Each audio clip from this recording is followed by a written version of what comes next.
So, you know, it's National Stress Awareness Day today, and I wanted to speak to you about how stress gets a bad rap, and it's not always fair, I don't think, because stress is an interesting word. Stress creates a lot of good things, but it can also, like anything, if we've got too much of a good thing, we can have a bad thing. So, what I mean by that is there are different types of stress. Stress is a really, really big topic, and it would be unfair if I didn't give you some examples of how stress can be good for you. So, there is something called eustress, Eustress. And this is the type of stress that you normally experience when you are maybe going to have some exams coming up. So, you get motivated to go and study, or you might have a special event coming up and you want to get into a certain shape or fit into a certain clothing item, or maybe get ready for the beach or something like that, whatever it might be. And so you're motivated to get yourself in a better state than you are now. That is eustress, and we want some of that. But also, I want to tell you about something that I was speaking to someone about this last couple of weeks, which was a patient of mine was given the diagnosis that they've got osteoporosis. Now, osteoporosis is a condition where your bone becomes more porous. So, osteo being bone, and porous meaning becomes more hole-like, has loads of holes in it, and becomes more brittle. So, people who generally have osteoporosis are deemed to have more risk of injury, particularly fractures and breaks.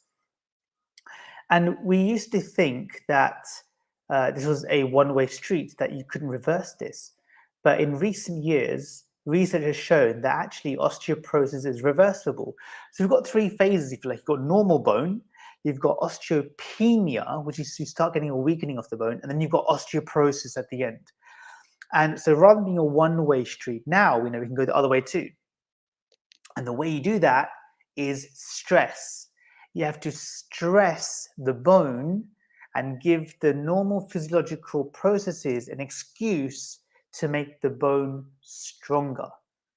Without that stress, the bone continues to stay weak and it won't have any good excuse to get stronger.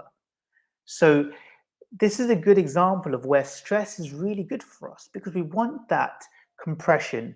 And actually, if you know of anyone who's got osteoporosis, the advice is generally to have things like doing exercise, such as walking, even walking is enough impact on the bone to make it grow better, but also things like swimming, weight bearing exercises, weight resistance exercises, so where your muscles are attaching to bone and pulling on the bone, that also at those sites where the muscle attaches to the bone makes the bone grow stronger too.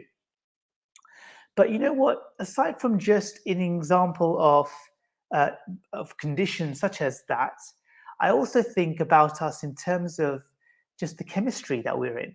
So we know that most of our atoms in our body are made of carbon, and if you change the structure of carbon, it has a different outcome.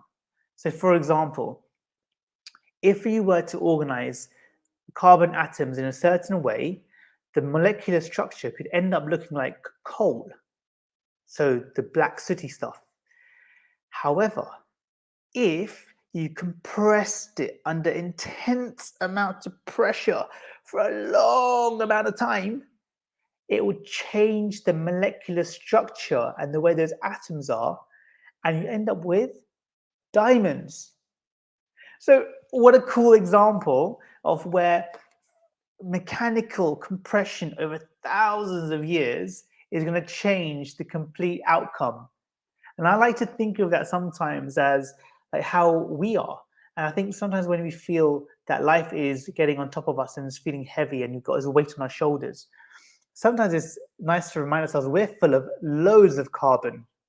And if there's a way that we can think of ourselves as carbon atoms, perhaps our lives are a bit more diamond like. Perhaps. I don't know. I like to think of it that way. But I hope you found this useful in that don't be afraid of stress. Everything in moderation, or a lot of things in moderation, I should say, is good for you, including stress. And we want a certain amount of stress in our lives because it helps us. It's healthy to have it. And we don't want to be afraid of stress or worried about stress. we'll be utilizing it to help us and support us.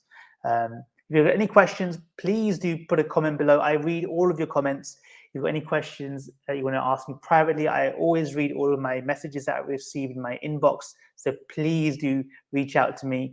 Otherwise, I hope you're looking forward to this special announcement on Friday. I've got this super, super cool giveaway. If you haven't already, please do make sure that you're in our Avid Universe Facebook group, and I will be making that special announcement exclusively there first on Friday, and I can't wait to share this exciting thing. I'm so excited, and I'm so bad at keeping secrets. I might blurt it at some point and give it out, but I hope I don't. I hope I keep the secret. I think I will. So before I do say anything that I'm not going to say, I'm going to end this. So over and out.